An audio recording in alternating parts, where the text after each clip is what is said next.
don't really know what to do on this one. I don't know. You usually kick them off. Do you want me to start? No, I think we'll just let Carina talk for... Can you talk for 24 minutes? Sure. I'll start at the beginning. All okay. right. I was born a twin. Oh, that's a cool story. Yeah. On today's show, we are joined by... Wait, that was a crappy intro because also my shirt was like completely open. So. Literally just jumped into it. Normally we have some weird banter back and forth. And I call you Florida because of your license plate. Oh, it's so original. But it's more because right away I connected with you because I really like Tampa Bay and I want to live there. And you're like, yeah, I lived in Florida and you really like it too. Do you miss it right now? I do. I think about it almost every day. While you're at your desk being like, man, I wish I could get out of here. Every time she walks up to her car, she sees her license plate and it's just a constant reminder. Yeah, I do miss it. I do really love it there, but I love it here too.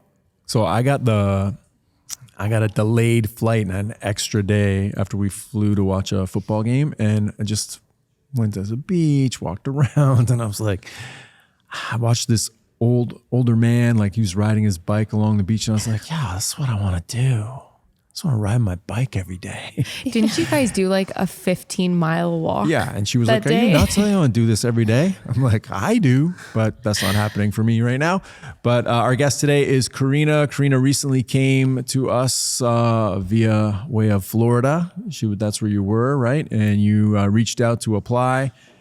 And long story short, you're here now for the winter to enjoy a nice Canadian winter. Mm-hmm. But you're from here, correct? I am from here. So how did you end up in Florida? Okay, I'll try to make it short, but essentially me and my boyfriend sold our home that he built. And when the pandemic hit, we decided to take ourselves down to Florida because it was becoming winter shortly and we had nowhere to live.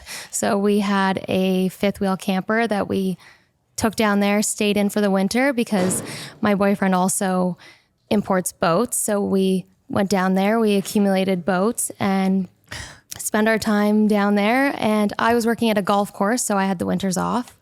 And we loved it. And we came back 6 months later, still not purchasing a home in Ontario. So we went back again for the next winter. No way. And we purchased a property down there. Kind of fixed it up, had a place to stay at least for a lot cheaper than renting a spot at a mobile home park. And we have just been going back in the winters, I guess, for the last couple of years.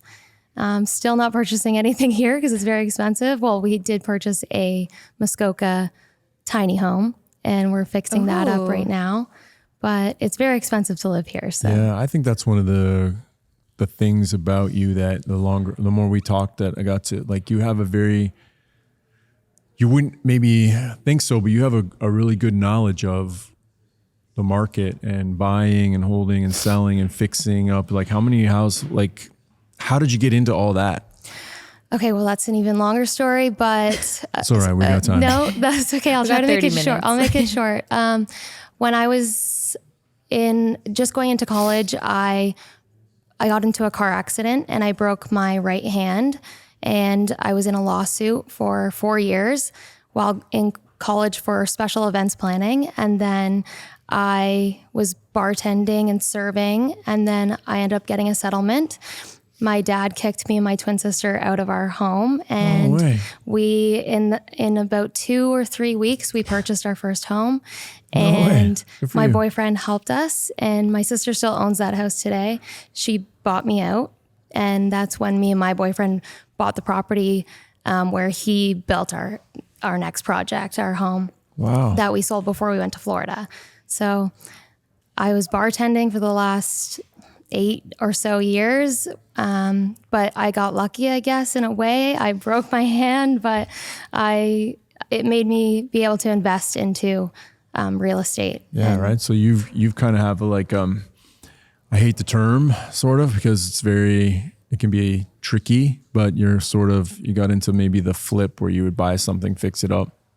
And you've been able to capitalized on the market increase, and that allowed you to go to Florida, which I think's, when I was talking to you about it, I was like, that's a pretty cool path. Like something bad from a car accident turned into something unique, something that you got to do and experience that most people wouldn't get to experience. What made you, because did I interview you in Florida or were you back? Yes, I was in Florida. I had a lot of time on my hands, and my boyfriend was doing his real estate course at the time. So I decided, I was like, what am I going to do when I get back? And so I kind of just decided I wanted to be a mortgage broker. And my boyfriend did have some connections to some real estate agents and mortgage brokers in the area, but I started my course and I just went onto Indeed, I think, or LinkedIn, I'm not sure. And I saw the job listing for here. And I just said, that's it. I don't want your help to get me a hookup somewhere else. I was like, I want to work here. And you were telling me you kind of had a deal with your boyfriend where you were like, if I get this job, I'm coming back. Right? And yes. that was the deal. Yes. Right. What was that? What was the interview process like for you? What were your thoughts on it? I thought it was really interesting because the fact that you get interviewed by the staff here after I met with you, and after I met everyone here, I wanted it even more. And I really liked the fact that you trust your staff so much and want them to get along with the new person that you're hiring, as well as the new person you're hiring liking the staff. And after that, I was like, I didn't sleep the next night after I talked to everyone because I thought maybe I didn't get it. Oh, really? Yeah. That's so sad when Carina says it. Yeah. I know. No, but when we met you, I think automatically we were all sold. Like we all left the interview and we're like, wow, we need her to come back and to come here. So, I mean, it was an automatic sell. I'm sorry you had to go through the 48 hours of grueling waiting for us to answer you. But you've been a great add to our team. And she's like this Disney princess voice that her and Haley both share the gift of. So you can listen to you talk all day. I think now you can see just before you got here on to do the podcast, you were working with Tiana on deals. I think you can see the mindset or the process why we do the interview that way, because you work so closely with each other. I can't be at all 25, 20, 30 desks all day. Sometimes I'm grumpy, right? Or I'm busy. And so we put him in his cage over there. Yeah, you throw me in the glass box over there like Hannibal Lecter and you leave me alone for a while. And then, so having relationships with teammates really helps speed up our process and allows us to hit the numbers that we do, because you feel comfortable being able to ask someone for help, especially in the early days when you were kind of terrified to talk to me. I was. Right? You were very, hey, hi, and asked me a question and I would answer it. And I have a tendency I've been doing this for over a decade. My answers come really fast and I'm on my way to the next desk and you're like, whoa, wait. So it's the mindset behind the interview process is because I know you can't always get my attention, or I'm working on something else for someone else, and you feels good to be able to lean over to a partner and ask them. So do you think that's helped you, or what are your thoughts on it now that you've been here for a while and you know that your job is safe? Yeah. Because that was your big concern. Am I going to make it? Every day I thought I was getting fired. That's so bad. Right. And it's just like an awful feeling, because I think the desire to want to work here is so high that the risk of it is like, if I screw this up, like, will they get rid of me? Don't fire anybody. I know we've had like very bad employees. I'm terrible at it. Don't get fired. But talk to us about like your experience of training. Like, did you find similarities in some of the agents on the floor and that really made you excel? Was there a moment that like just clicked for you? Yeah, I think. Be honest, because I brought you over. Yeah. She mentioned the T word, training. The training. Yeah, the training sucked. It wasn't the best for me, but like just the people that I did connect with afterwards, like sitting with Manisha and Tiana, because I shadowed for a while, but yeah. it was difficult, but they have been so helpful. Manisha, Tiana, Allie, and that's who I found the most connections with on learning how to do this is with kind of the women in this office. Yeah. No, I just relate to how they structure things or do things. And it's hard to believe at the beginning when I'm like, good. And you're like, no, I'm really overwhelmed. And I walk away from your desk and be like, good. Right. Yeah. And then someone says, it's okay. Like, that's kind of how we do it here. It's not a go watch 10 videos. Here's this training manual. We're really big on how will you survive? Right. Will you will you ask your partner? Because I really want you guys to be able to work as a team to get things done. We won't do 130, 150. We would do 167, 170 deals a month. Yeah. 1 month out of this location if you can't all work together. So a lot of it is, and I felt bad sometimes. I'm going to confess. I felt bad because I could see that you were struggling, and I had to stick to my process and be like, yeah, that's good. Yeah. You'd be all right. It's all by design, Carina. Yeah. And everyone kind of has to like develop their own, let's say, like, I don't even know what the right word would be. They have to develop their own finesse when it comes to the role. So you might sit with one person and learn one element from them. And you really just need to, I guess, figure out what works for you. Like there's agents on the floor who I would sit beside and they have a completely different style and they see success. But if I were to try to adopt a similar style, I wouldn't be able to. So that's what I think you learned quickly here is you need to find it in yourself and figure it out on your own as opposed to being told exactly what to do, because you and Tiana are very similar. Right. So when you sit beside Tiana, like you said, like when I sit with some of the girls, I'm like, oh, okay, that makes sense. Or that's how I would logically do something. Whereas you might sit with another agent on the floor and be like, I don't even know how the hell they do it. So that's what's important. And I think that separates you being a successful mortgage agent from one that's not so successful, is because you've had to be creative. You were kind of thrown into the deep end, and you had to, with as limited knowledge as you had, be able to grow and develop on the tools that were given to you and also adopt things that worked for you. So you've seen great success. I'm grateful for the move that you had in seating. I was an advocate for it because I do think that those small things, and we've spoken to Miguel on a previous podcast who also had a huge change just by changing desks. Because really, as much as we all love each other here, sometimes it just doesn't work. The dynamic doesn't work, or you feel intimidated or by someone's success or by talking too loud or whatever the case is. So you really just have to find your spot. And I think for you, as soon as you found that spot was like your pivotal moment.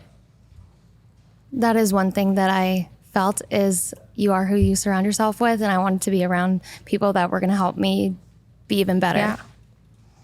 I think, sure. I think you felt at times, it's okay, that I was just being mean or just really putting the pressure on you.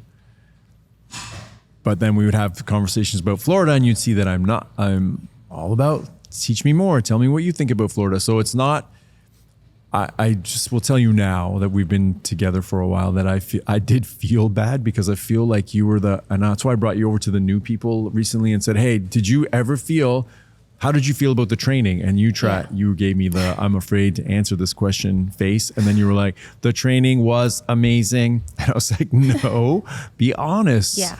And you were like, oh, okay. Well, I felt like it wasn't enough. Yeah. And you were the one person that I had the hardest time trying to unprogram that products and rates are not important. And I know you still probably even feel just a little bit like they're still important and it is the right product. That just shows me you care about your client, you care about the solution that you're going to offer them, and that you want to be right. So that I'm super grateful for. But the more you do this, the less and less you'll rely on a product.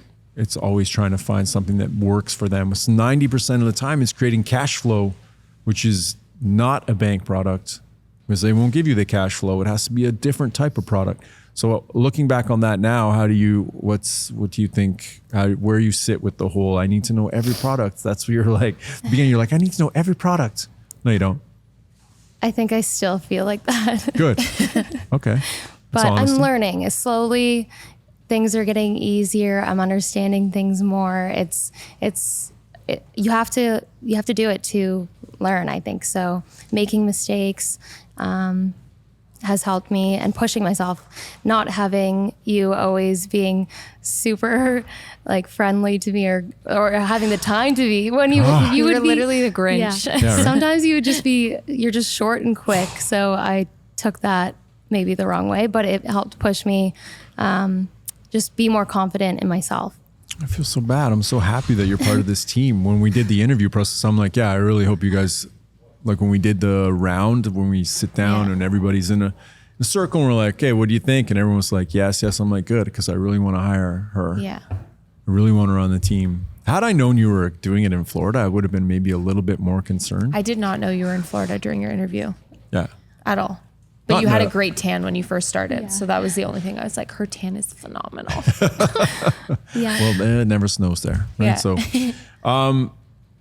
So fast forward now, you are part of Nuborrow and you're in the mix of everything.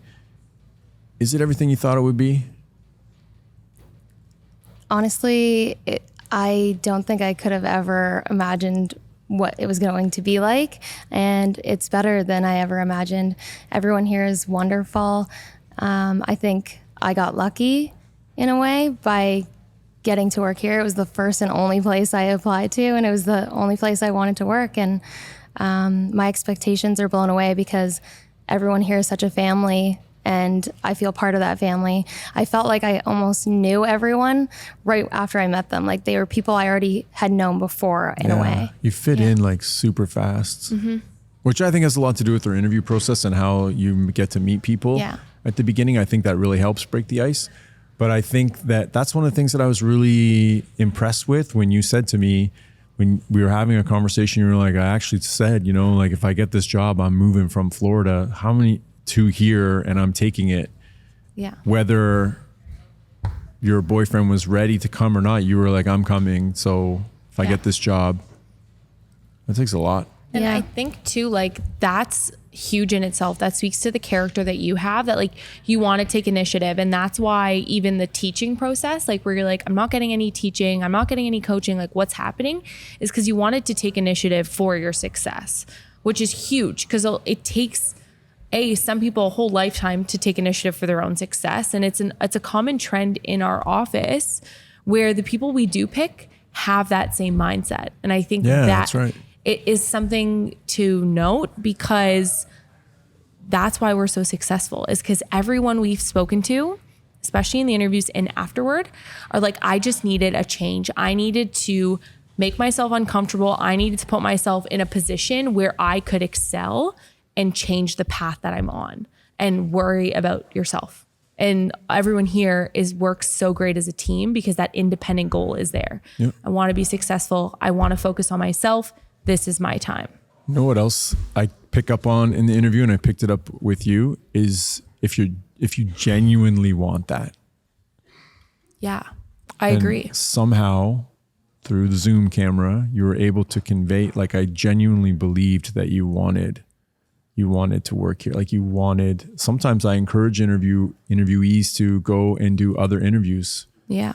And then call us back. Yeah. Like we've had countless interviews where people have said, let's say the same thing you've said, and the outcome is not the same. It's kind of like, oh, that was just forced, or yeah, we've heard that song and dance before. But when you were like, listen, like this is my time. Like I need to make a change. This is what I want.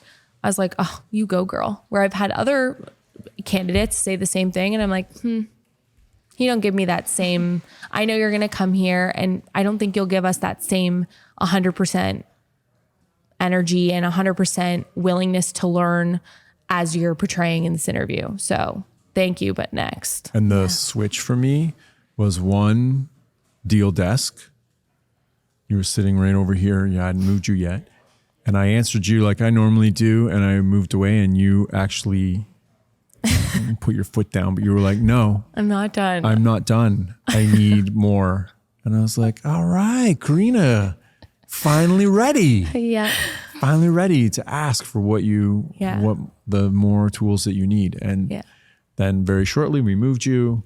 I was waiting for that to show me that you were going to fight me back in a sense. And so what do you think? How do you feel about your growth from that day or that moment to now? I think I've come a long way, and I still have a long way to go, but I'm excited. I think moving me was a great choice. I'm super happy that I got to move places, and I'm excited to keep learning. You haven't done a ton of deals yet because you're still in that learning curve. And by the time this airs, you'll probably do way more than you've done already. But do you have a client impact story or something that you've done for somebody, you solved a big problem that really showed you or has made it be like, oh, so that is what it is about Nuborrow? I think I have had bits and pieces of that feeling with a couple different clients. I just have felt a lot of relation to, I compare a lot of people's stories to mine and my twin sister who also struggles she owns a home by herself. It's a lot on her. So I've made a lot of relations to different clients like that. So bits and pieces of different clients. I just, I feel like it's helped me to understand their situation a bit better because I've kind of gone through some similar things as well. You have, in a very short time span, gone through a lot of things homeowners would go through in a very small, very tight window, right? We deal with clients who are waiting for settlements, who are living, not that you were, but living on credit cards or trying to get by, waiting for that settlement to finally come. Thank God you were able to action it with something tangible and turn it into you had a plan. Don't know where that came from, but you just knew you made the right choice with your settlement, and you were able to then parlay that into different things for yourself. So, you bring a lot of experience to the table, even though you're not a long-term mortgage agent. Yeah. And I think 10 years of real estate experience that you've had at such a young age is something you don't come by often. So you being able to have that wherewithal at such a young age means that there's something in you that can inspire other people because you have such a unique story. And even when I first met you and you expressed this story to me, I was like, honestly, there was probably 1,000 other things that I would have done with that money at 18. I would have never thought to invest in real estate or move. I think you moved out of the city that you grew up in. You moved from Newmarket to Sutton, didn't know anything about Sutton, with your twin sister at 18 years old after you moved out of your parents' home. So it's just a lot. And to think that you made these decisions and continue to make these decisions to grow your own financial portfolio and your real estate portfolio is amazing because you're so young and you accomplished so much that people haven't even done in an entire lifetime. So it is incredible. And I have a lot of thanks to say to my boyfriend who helps with that as well, because I wouldn't have been able to do it all without him, honestly. Yeah, that's good. Yeah. And it's a bigger conversation. And that also is huge, is to put trust in someone. So you trusted that your boyfriend had the thoughts or ideas that he put forth in front of you guys, and you guys made the right decision. It's similar to what we do here is, hey, I want to guide you based on experience. This is what I think you should do. And ultimately the decision's on our clients as the decision was on you. And thankfully you had that strong guide, and he's been that support and crux to all of your decisions, which is amazing. And you guys have built amazing things together. So that just kind of plays in again to what we do here. Yeah. It's knowledge you're being able to pass down to clients, and you'll be able to help clients make the right choice. So we're going to wrap it up. I apologize. I really do. I forgive you. For being such a jerk to you on purpose. But look, it's paid off. It has. Right? You're doing great. We're super happy to have you on the team, and it's been a pleasure to have you on the show today. So more deals to come, I'm sure. Thanks for joining us. Thank you so much. Thanks, Carina.